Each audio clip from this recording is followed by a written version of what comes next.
এই যে বন্ধুরা, দুপুরে রান্না নিয়ে চলে এসেছি। এটা যে সর্ষে বাটা, তো সবাই বসে যাব খেতে।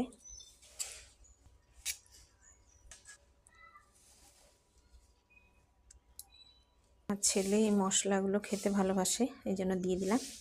এতে মূলো, ওলকপি, আমার ছেলে কোনোটাই খাবে না, শুধু মাছ আর জুস। আর তোমাদের দাদা হচ্ছে আগে খেত না, এখন একটু খায়। তার মধ্যে এই যে খাবার চলে এসেছে তোমাদের দাদার আর আমার ছেলের।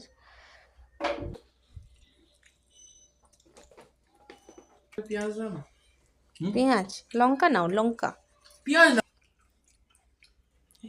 আমার ছেলে পেঁয়াজ নিল, তোমাদের দাদা নিয়েছে লঙ্কা।